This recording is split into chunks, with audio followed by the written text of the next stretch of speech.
قبل 40 سنة بيتسبب اصطدام مذنب في كارثة، اختفت المية في أغلب القارات وبعدها تحولت الأرض لصحراء، نجا 1% من سكان العالم، وده بيعمل نظام جديد. وبسبب الهواء المتلوث في كل مكان ظهر اختراع منظف الهواء، وكان لازم البشر تلبس قناع قبل ما تخرج بسبب ندرة الموارد. وتقسمت السكان لعام وخاص وأساسي، وبيعيشوا في أماكن مختلفة وبيتميزوا بQR في إيدهم. وكان في فئة تانية من الناس وهم اللاجئين اللي ما تحطوش في اي تصنيف، ما كانش عندهم رمز استجابة وما يقدروش يوصلوا للاكل ولا للاكسجين واي حقوق اساسية تانية. اغلبهم اتحولوا لصيادين بيسرقوا الضروريات بالعنف. النخبة من عمال التوصيل المعروفين باسم البلاك نايتس هم اللي بيحموا الامدادات من الصيادين وبيسلموها في الوقت المناسب للناس في المناطق الثلاثة. وانك تكون عامل توصيل ده الامل الوحيد للاجئين علشان يكونوا جزء من المناطق الثلاثة. افضل حارس في العمل هو 5/8، هو احسن واحد في شغله، مشهور جدا، وكان رئيس مجموعة سرية من العمال التوصيل بيساعدوا اللاجئين التانيين بأي طريقة يقدروا عليها. وإن 5/8 هو منارة الأمل للاجئين. حاول صيادين يسرقوه كذا مرة، لكن مهاراته القتالية محدش يقدر عليها. دايما بيتخانق اللاجئين والصيادين وبيستخدموا الأكل والأكسجين كعملة لرهاينهم. النهاردة بيتخانق سول مع صيادين وأصحابه بيتفرجوا عليه في مكان آمن. بيهاجم الصيادين سول كمجموعة، لكنه قوي جدا لدرجة انه ما عندوش مشكلة انه يحاربهم كلهم في نفس الوقت بأي حاجة ممكن يلاقيها حواليه، وبيكسبهم كلهم. وفي نفس الوقت ده كان 5/8 راجع من شغله لما شاف الصيادين كانوا هيقتلوا فارس مبتدئ بعد ما سرقوه. في الاول بيتكلم معاهم بهدوء، لكن الصيادين بيرفعوا اسلحتهم ناحيته. ده بيخلي 5/8 يقتلهم فورا بايده، وبيستخدم ضربات دقيقة علشان يخلص عليهم. ولحسن الحظ بينقذ المبتدئ. في الليل بيتسلل سول لشقته، وقتها بتمسكه الرائدة جيونج من قيادة الاستخبارات الدفاع، وبيبدأ قتال بينهم. بعد شوية من الضربات بتفوز كيونج،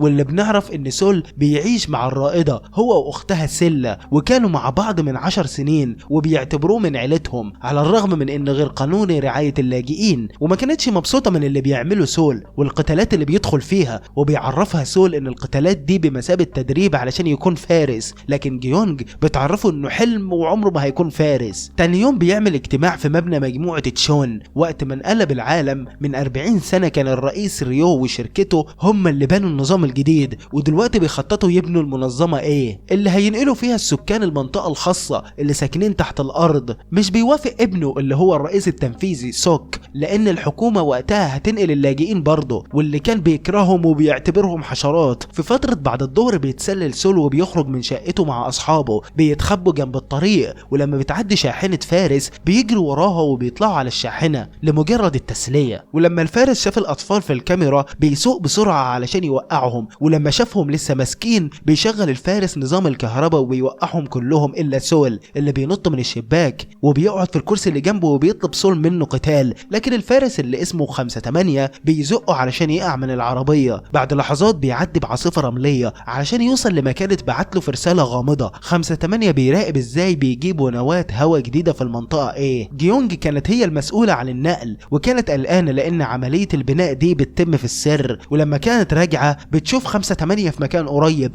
لكنه بيقول ان العاصفة الرملية خرجت الشاحنة عن مسارها وجا هنا بالخطأ علشان يتجنب انهم يعتقلوه. ولما بيرجع سول لبيته بتحبسه سلة في اوضتها. وقتها بيوصل 5/8 علشان يسلمهم الامدادات الاسرية، لكن بعد ما بيمشي بتنصدم سلة انها شايفة رجالة جايين لشقتها بيمسكوها على الحيطة وبيحاولوا يحقنوها بحاجة غريبة بتخليها تصرخ. بيسمع سول اللي بيحصل وبدأ يخبط الباب لحد لما بيكسره وبيضرب كل الرجالة وبيخلص عليهم بأسلحتهم. ولما راح يشوف سلة كان فات الأوان واتقتلت برصاصة طايشة. ولما كان مصدوم مش بياخد باله من الراجل اللي وراه وبيضربه. كان 5/8 قريب من المكان وبيوصل علشان يساعده. ولما بيقتل الراجل الأخير بيشوف إن سول لسه عايش وبياخده فورا علشان يعالجه. وفي نص الطريق بيصحى سول وبيحاول يهرب، ومش بيسمع كلام 5/8 لما بيقوله إنه في أمان، علشان كده بيحقنوه بيخليه ينام. بعد ما الأطباء بيمشوا بيشوف 5/8 جرح في رجل سول، وبيشوف إن الهيكل العظمي بتاعه مصنوع من المعدن، وده معناه إن الكلام اللي بيتقال عن المسوخ صحيح. وده بيشرح ليه طلقة في الراس ما قتلتوش، لأنه جمجمته من المعدن. في الوقت ده بتيجي جيونج علشان تتعرف على أختها، وبتطلب من فريقها يعملوا تحقيق شامل قبل ما تاخد جثة أختها للحرق. بعدها بتروح جيونج علشان تشوف أصحاب سول والراجل العجوز اللي اتصل بيها علشان يشوفوا اللي حصل. بالليل بيروح 5/8 علشان يشوف جيونج وبيعرفها ان هو اللي انقذ سول، وبيفكروا مع بعض وبيعرفوا مين اللي عمل كده ومين المسؤول عن كل الهجمات اللي بتحصل كل فترة. بعد لما 5/8 بيمشي بتفتكر جيونج ان قبل سنوات لما ارسلوها مع جنود تانيين علشان تقتل مجموعة لاجئين اللي كانوا بيعملوا اعمال شغب، وكانت جيونج بتكره تقتل الابرياء، ولما شافت الطفل متخبي وسط الحطام بتسيبه عايش ورجعت علشان تساعده في وقت تاني. وفي الوقت الحاضر بتفهم ان هو 5/8. لما بترجع جيونج البيت بتشوف سول المتعافي بعد ما بيعدي حزنه، وعرفته جيونج بما ان سيل خلاص ماتت يقدر سول يروح يعيش مع اصحابه وجده. بيشكرها سول على كل حاجة، وبيروح سول المكتئب يدور على مجموعة صيادين وبيطلب منهم يضربوه لانه حاسس بالذنب بسبب موت سيلا. بدأ الصيادين يضربوه وهم مبسوطين بدون رحمة، لكن في اللحظة دي بيظهروا اصحابه وبينقذوه، لكنهم ضعفاء والصيادين كانوا هيبهدلوهم، وعلشان كده بيضربوه على دماغه وبياخدوه وبيمشوا، وكانوا مفكرينه في غيبوبة لان الايام بتعدي وسول لسه نايم. في الوقت ده بيزور الفارس 5/7 وبيسأل الاطفال اللي اخدوه لان في اشاعات بتقول انهم اخدوه يعملوا تجارب عليه. بيأكد سوك ان كل حاجة بيعملوها علشان ينقذوا اشخاص اكتر، ولو 5/7 عمل شغل اضافي هينقلوه يعيش مع الاثرياء. بيوافق 5/7 على الشغل. بيروح سوك ياخد علاج الدم لانه كان باين انه مريض جدا. في وقت تاني من الليل بيتابع 5/8 واصحابه الفرسان الادله اللي سابوها الخاطفين، وبيقدروا يوصلوا لمبنى مشبوه. اقتحموا المكان وبدا يقتلوا كل الحراس، وبيلاقوا مجموعه اطفال مخطوفين وبيتاكدوا انهم بيستخدموهم في التجارب. في الوقت ده بيفوق سول اخيرا وبيحاول الجد يساعده انه يتغلب على حزنه. تاني يوم زار 5/8 الجد وساله لو كان يعرف ان سول من المتحولين، لكن بيكون الجد مش عارف، لكنه بيعرفه انه ابو سول كان شغال في منجم للاوكسينيوم، وهناك كان في مواد مشعه كتير، وكان في نظريه بتقول ان كل الاطفال اللي ابائهم تحت خط الفقر دلوقتي بقوا متحولين. في الوقت ده بتحس جيونج بالاحباط لان فريقها ساب القضيه، ولما بتشوف المعلومات لوحدها بتفهم ان المفروض 5/7 هو اللي كان يوصل الامدادات لبيتها مش 5/8. ولما 5/8 بيرجع لمقر الفرسان بعد الشغل بيلاقي 5/7 عاوز يخلص على نفسه لانه بيحس بالذنب بسبب الجرائم اللي عملها، لكن 5/8 بيلحقه وبيحاول يفهم منه، لكن بيقول 5/7 انه كان بيشارك في عمليات الخطف بس قبل ما يموت فجأة لوحده. بيبان ان مهمته النهارده فاتت، وقتلوا سوك عن بعد بجهاز موجود في راسه. دلوقتي مكان 5/7 فاضي وسوك محتاج يلاقي بديل. تاني يوم بيشوف 5/8 اصحابه في الشغل وهم بيتدربوا، وعرف ان التقارير الرسمية بتقول ان 5/7 مات من العمل الكتير. بيطلب 5/8 التدريب برضه، لكنه بيضرب خصمه ضربة واحدة بيخلص عليه. وبسرعة بيتنشر نشرات في جميع انحاء المدينة بتروج لبطولة قادمة، واللي هيفوز هيكون هو الفارس الجديد.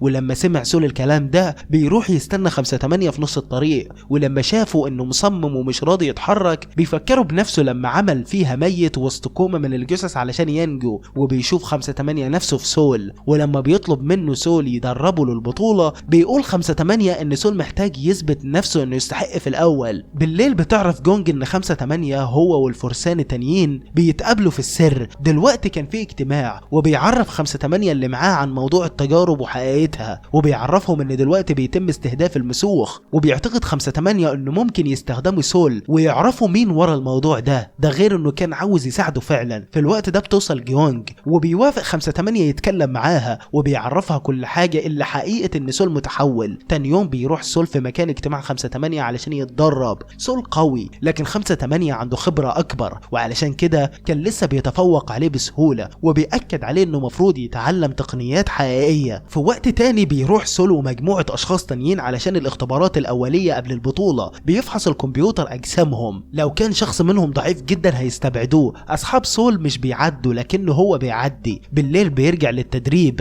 وبيرمي 5/8 عليه كرات البيسبول علشان يعلمه المراوغة، لكن سول متعود انه يصد الضربات براسه القوي. ولما بيفشل سول بيدخل فارس تاني وبيوقف كل الكرات بالضربات اليد والركلات. سول بيعجب بحركاته. في وقت تاني بيروح سول للبطولة، وكان القتال في الجولة الاولى وبيقسموهم لمجموعات اصغر ومطلوب منهم يقتلوا لحد لما يبقى واحد بس، وهيتنقل الفايزين للجولة التانية. ده غير انه مستويات الاكسجين هتنخفض كل شوية. بيفتكر كل التدريبات القاسية اللي كان بيعدي بيها. بيقدر سول بسهولة يدافع عن نفسه ويضرب كل المشاركين التانيين. مهاراته كويسة جدا لدرجة انه كانت الرجالة بتتعاون انها تهجم عليه مع بعض، لكن بيخلص برضه عليهم. فجأة الاكسجين قرب يخلص، بينط شاب على سول وبيضربه بقوة، وهو فعلا اخر شخص واقف في النهاية بيروح 8 اشخاص للجولة التانية. بالليل بتتصل جيونج بعمال المناجم علشان تاخد منهم معلومات عن الاطفال المخطوفين. في وقت تاني بيضرب 5/8 النار على سواق شاحنة علشان ينقذ اللاجئين اللي على وشك الاعدام، ومش بيتفاجئ 5/8 لما بيعرف ان كلهم من عمال المناجم. وقتها بيطلب سوك بيانات كل السكان اللي بيتنقلوا، لكن ريو مش بيوافق، وكان سوك عاوز يختار افضلهم بدل ما يخليهم كلهم متساويين. في وقت تاني بتتقابل جونج مع سوك اللي بيطلب منها المعلومات وبيعرفها ان من مصلحتهم يشتغلوا مع بعض. في وقت تاني بيثبت سول انه قادر يسوق العربية، والجولة التانية هي تنفيذ مهمة تسليم صندوق امدادات بامان. وعلى طول الطريق هيقابلوا صيادين وهيهاجموهم، بيدوله اسلحة علشان يدافع عن الحاجة اللي معاه ويقدر يقتل الصيادين. واول شخصين هيوصلوا لخط النهاية هيتنقلوا للجولة الثالثة. الفرسان الموجودين دلوقتي هيراقبوهم علشان يتأكدوا ان كل حاجة تمام. بيبتدي السباق وبيلاقي المشاركين نفسهم محاطين بصيادين بيفتحوا النار عليهم. بيموت 2 من المشاركين بسرعة. وقتها بيركز سول في السواقة وبيبتدي الباقي يضرب نار، وده بيخلي العربيات الصيادين تنفجر. والمنظمين بيفجروا المباني القديمة علشان يعملوا عقبات إضافية علشان يتبقى 4 منهم بس. بينحرف سول عن المسار، ولما صيادين بيروحوا وراه بيقدر يعدي من وسط مبنى علشان يتخلص منهم وبيرجع للطريق الصح. لسوء الحظ بيخبط في سواق تاني وبتنقلب عربيته. بيرفض يستسلم، بيسيب سول عربيته وبياخد الشنطة وبيشوف اللاعب رقم 3 وكان متعلق وبيطلب منه توصيلة مقابل الفلوس. وقت ما كان السواق بيضرب النار على الصيادين بيقدر يخرج سول العربية وبينط جواها، وكانوا هما الاتنين عاوزين يفوزوا. للأسف بينط صيادين عليهم مرة تانية. وقت ما سول كان بيضرب بيتسحب السواق بره العربية. في اللحظة دي بياخد لاعب تاني الصدارة، لكن سول بيفضل ينقذ صاحبه. بيوصلوا مع بعض لخط النهاية في المركز التاني، وكان ممكن يعدي لكن بيستبعده سول بسبب ان الصندوق بتاعه مضروب عليه نار. في وقت تاني بيعرف سوك خبر خروج المتسابق رقم 3 من المنافسة لان دراعها اتصاب.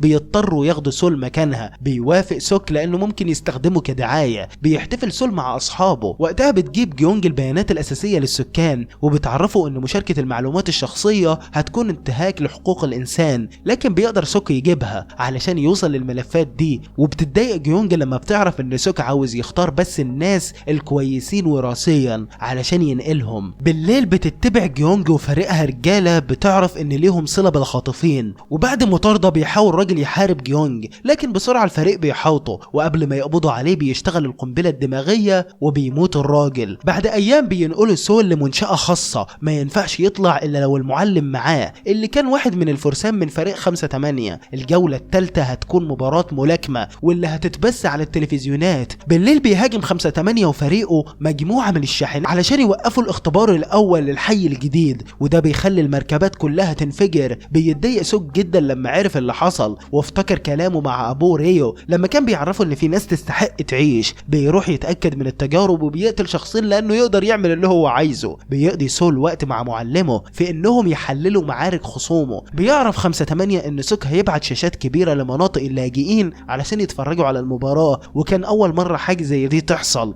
وده حاجة غريبة جدا. بيجي يوم الجولة الثالثة بيجتمع الاف اللاجئين حوالين الشاشات علشان المباراة، وكمان كانوا هياخدوا هدايا مجانية، لكن الجد مش واثق فيهم وبيطلب من اولاده تتفرج من البيت. بيتنقل سول للمنطقة الاساسية وهناك الهواء نقي ومش محتاج يلبس قناع. بيوصل سوك علشان يشوف المباراة هو كمان، لكن ابوه مش بيجي وبتحضر الرئيسة. كان لسه 5/8 في الشغل، ووقت ما كان على الطريق كان في عدد قليل من عربيات سودا بتسد الطريق. بيروح 5/8 يخلص عليهم فورا وبيفتش رقبة راجل منهم بسكينة وبيشوف الشريحة اللي بتقتلهم عن بعد. بيربط الراجل في الشاحنة وبيرد 5/8 على الرسالة اللي اتبعتت في تليفون الراجل علشان رئيسه ما يعرفش ان هو اتقبض عليه. اخيرا بتبتدي الجولة الثالثة وبتتكون من جولات مدتها 5 دقايق لحد ما يبقى راجل واحد بس. في الجولة الاولى بيخسر سول بوحشية وقدر يخرج بالعافية. بيحس المعلم بتاعه بالقلق، لكن سول بيعرفه انه عاوز بس يعرف تكتيكات الخصم. الراجل ده مش اقوى من 5/8 علشان كده سول مش خايف. وعند اللاجئين وقت ما المباراة كانت شغلاهم بيبتدي رجالة سوك يحطوا شنط فيها قنابل في كل مكان. الجولة الثانية بتبتدي سول بيضرب بشكل متساوي مع خصمه، لكن كان لسه بيتصاب بجروح خطيرة. عند 5/8 بيستخدم تليفون الراجل اللي ماسكه وبيعرف كل حاجة عن القنابل وبيعرف اصحابه الفرسان وبيطلب منهم يسيبوا شغلهم وينقذوا الموقف. في الوقت ده بتعرف جيونج معلومات عن خطة الخطف اللاجئين، لكنها مش بتعرف تتصرف لان سوك قريب يهرب منها. بعد ما سول بيفهم خصمه بيقدر يتغلب عليه بسهولة وبيفوز في الجولة الثالثة، لكن جرح اللي في راسه بيكشف عن عظمه المعدني، وكان سول والكاميرات شافته. في اللحظة دي بتنفجر كل القنابل، والفرسان مش بيقدروا يعملوا حاجة غير انهم يتفرجوا لانهم اتأخروا وما وصلوش في الوقت المناسب. في وقت تاني بالليل جونج وفريقها بيتفقدوا الجثث، وبتفتكر تصرفات سوك الغريبة وقت المباراة. وعند 5-8 واصحابه كانوا بيضربوا السجين علشان يعرفوا معلومات اكتر، لكن الراجل مش بيتكلم. بعد القتال بيشوف سول جرحه في المراية وبيعرف انه من المتحولين. بياخدوه الدكاترة وبياخدوا منه كيس دم وبيحطوا QR على ايده، وبيبقى رسميا هو 5-7 الجديد. بيرسلوا الدم في السر لسوك، وهو كان متحمس لقوة سول وانه هيفيده في تجاربه. بعدها بتقابل جيونج 5-8 وبتشوف السجين، وبتعرفوا ان كل الاشخاص اللي شغالين في المهمة دي ما عندهمش مشاعر. بيديها 5-8 التليفون علشان تفك تشفير الملفات، لكنها مش هتقدر تقبض على سوك لحد لما يبقى معاها شوية ادلة اكتر. دلوقتي سول ما عادش لاجئ وبقى عنده شقة. بتزوره جونج وبتعرف انها مش مهتمة لو هو متحول، لكنها بتحذره لان في ناس كتير عارفة دلوقتي ان هو متحول ولازم يكون حذر اكتر. في الوقت ده كان سوك بيزرع دم في جسمه، وبنعرف ان عمليات الاختطاف كانت جزء من خطة علاجه، وكان بيخطف اطفال عمال المناجم لان دمهم مميز، لكن لحد دلوقتي مفيش ولا واحد بينجح. بيعرفوا المساعد انهم هيختبروا دم سول على شخص عنده نفس مرض سوك، وبنعرف ان الاشخاص اللي في الكبسولات واللي كان سوك مهووس بجينات الكويسة لانه بيكره ضعفه. تاني يوم بيطلع سول مهمته الاولى كفارس، ولما دخل منطقة اللاجئين بيوقف شاحنته وبيزور اصحابه وبياخدهم معاه. وبيتعامل سول مع عمليات التسليم، وكان بدأ ينسى شوية حاجات، لكن لحسن حظه الناس بتساعده لانها بتحبه. وبعد الشغل بيقابل سول 5-8 اللي بيوري له السجين ومكان السري، وبيعرفوا 5-8 كل حاجة، وبيعرفوا حقيقة سوك وان هو اللي ورا كل اللي بيحصل. وبيوافق سول انه ينضم للفريق الخاص من الفرسان اللي بيقاتلوا ضد النظام. في الوقت ده بيعمل سوك نفسه انه قبل ينقل اللاجئين، وبيعرف جيونج انه هيطعمهم كمان. بتقابل جونج 5-8 وبتعرفه انها وصلت لملفات الخطة من التليفون، لكن مفيش حاجة بتدين سوك او اي ادلة حوالين الخطة الجاية. وبتعرفه كمان حملة التطعيم واللي فعلا بدأوا يحطوا الخيم في مناطق اللاجئين، لكن 5-8 بيشك في طيبة سوك الزايدة. وبعد فترة بيوصل فريق الانقاذ بتاع سوك علشان ياخد السجين، وبيحصل بينهم وبين الفرسان اطلاق نار وبيحاولوا يخلصوا عليهم، لكن السجين بيقدر يهرب وبيقدر يتواصل مع المساعد وبعد ساعات المساعد بيقابله، لكنه بيعرفوا انه ما بعتلوش فريق علشان ينقذوه. وبيطلع كل اللي حصل ده فخ من الفرسان، وبيقتل السجين وبيحاول يمشي، لكن 5-8 وجونج بيوصلوا وبيمسكوه. وان موجود هنا ده دليل على تورطه، وتقدر جونج تعتقله، ولو خبر اعتقاله اتعرف وقتها سوك هيشغل المتفجرات اللي في راسه وهيموت. بيمسك 5-8 على الشباك علشان يوافق يتعاون معاهم. تاني يوم كان سوك بيشوفوا دكتور بيفحص دم سول على مريض تاني، وبيتعافى الراجل فورا. في الوقت ده بيستخدم الفرسان المعلومات اللي قدمها علشان يتابعوا الشاحنات الشركة الخاصة، وبينصدموا لما بيعرفوا ان مجموعة الشركة بتلوث الهواء بالعمد علشان تجبر الناس يعتمدوا عليهم علشان ياخدوا الاكسجين، لان التلوث اللي حصل بسبب المذنب انتهى خلاص من سنين. بيبعت رسالة لجونج وبيعرفها ان سوك هيطلع بره المبنى قريب. وقتها بيقرر 5-8 انه ينفذ خطته في الوقت ده. تاني يوم هيجي سوك علشان يشرف على حملة التطعيم. 5-8 بيتخبى في مبنى وكان هدفه قتل سوك من بعيد، لكن بيخونهم وبيبعت راجل علشان توقفهم. فارس تاني بيضرب النار على العدو قبل ما يصيب 5-8، والطلقة بتسمع في المكان والكل بيخاف. بيخرج الفرسان وبيقتلوا عدد قليل من الحراس، لكن لسوء الحظ قدروا يخرجوا سوك بأمان، وشبابيك عربيته مضادة للرصاص. وسوك وهو خارج بيفهم ان اللي بيبوظوا خططه هم الفرسان. وفي مبنى الشركة بيتسلل الفرسان علشان يحطوا قنابل في نظام التلوث ويوقفوا الشاحنات. بتقدم جونج كل الأدلة لريو اللي بيوعدها انه هيتصرف، وبتعرف جونج الفرسان بالجديد. في وقت تاني بيبعت سوك رجالته تهاجم مخبأ الفرسان، لكن بعد فوات الاوان هرب الفرسان وتخلصوا من نظام تحديد المواقع بتاعهم. بيأمر سوك رجالته يلاقوهم ويخلصوا عليهم كلهم باستثناء سول. في وقت ده بدأ الناس في مناطق اللاجئين تحس بتعب شديد. عند ريو اللي بيتكلم مع الرئيسة وبيعرفها بالحقيقة كاملة، بيوصلوا لاتفاق جديد وهو ان الحكومة هي المسؤولة عن نظام الاكسجين. ولما وصل سوك بتعرفوا الرئيسة ان وزير الدفاع هيقبض عليه علشان يشوفوا الجرائم اللي عملها. بيتضايق وبيروح يتكلم مع ابوه، لكن ريو بيعرفه انه هدف الشركة حماية الناس مش اذيتهم. في الوقت الوقت ده بيوصل وزير الدفاع وبيحاول يقبض على سوك، لكن سوك بيضرب النار على الحراس وبيسلم السلاح لابوه علشان يخلص عليه، ومش بيتردد انه يخلص على ابنه بعد كل اللي عمله. لكن قبل ما يضرب بيخلص وزير الدفاع على ريو، وكان وزير الدفاع واحد من رجالة ريو لكنه خطط انه يتقلب عليه هو والرئيسة. بعد ساعات بيعلن سوك انه هيكمل شغل ابوه وهيعتقل اي شخص يفكر يتمرد، وبينشر صور وجوه الفرسان، وبيعلن ان عمليات تسليم الامدادات هتتوقف لحد لما يقبضوا عليهم. وعلشان الفرسان جنود حكومة في الاصل بيستدعي وزير الدفاع جيونج وفارقها علشان تنضم معاهم وتكون جزء من الانقلاب،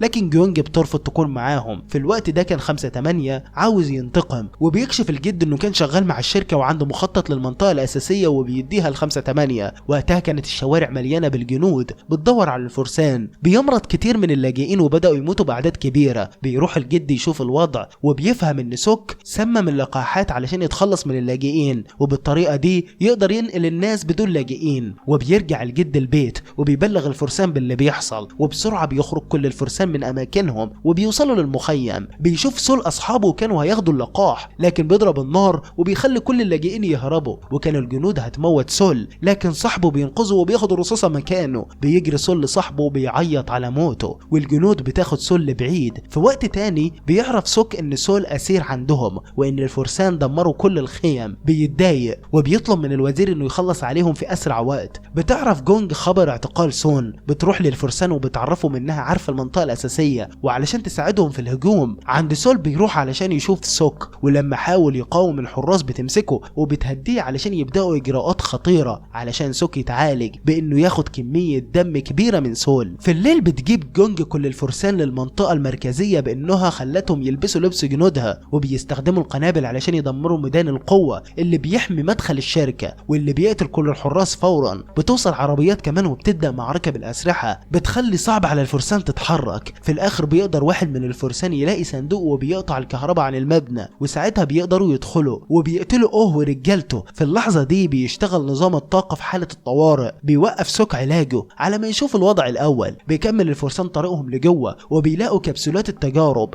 بيقتلوا حراس كمان. وكانت عين 5/8 على سوك اللي بيحاول يهرب مع سول. في دقايق بتقتحم جونج ورجالتها مبنى الحكومه وبيوصلوا لاوضه وزير الدفاع اللي كان مفكر انه الجنود هتنفذ اوامره، لكن جيونج بتعتقله بتهمه الخيانه. بعد لحظات كانت بره مبنى الشركه وبتعلن انها اعتقلت وزير الدفاع، وبتطلب من سوك ورجالته يسلموا نفسهم. بيرفض سوك الاستسلام وبيروح لاوضه ومعاه قلب هوا علشان يزيد، وبيشتغل تنبيه الانفجار في جميع انحاء المدينه. بيبتدي الناس تجري وهي خايفه، لكن في اللحظه دي بيدخل 5/8 لاوضه الهواء الاساسيه وبيفتحوا النار وبينجحوا يخلصوا على كل الحراس. لكن سوك بيحمي نفسه بانه يهدد يقتل سول. بيقدر سول الضعيف يحرك كرسي بعيد وبيستخدم 5/8 علشان يلهي سوك وبيقتله في الاخر. وبعدها بينقذوا الجنود والفرسان الناس من التجارب وبياخدوهم بعيد بعربياتهم وقت ما كان لسه السكان بيهربوا خايفين. ولما بيوصل الكل للمخارج بينفجر المبنى وبتتدمر المنطقه الاساسيه كلها. بعد ايام بتعلن الرئيسه ان المنطقه انتهت وهيسمحوا للكل يتنقل فيها، واعلنت كمان ان النظام الحالي انتهى وان هيخلوا كل الناس تعيش بالتساوي بدون تمييز. بعد 3 شهور بيروح 5/8 يزور سول اللي كان بيتعافى، وبياخدوا 5/8 معاه بالشاحنه وبيستمتعوا هما الاتنين بجمال الهوا في الطريق. وبس كده. لو عجبك المسلسل اتاكد انك ضغطت على الاعجاب واشتركت هنا بالقناه وفعلت الزرار بتاع الجرس. سلام.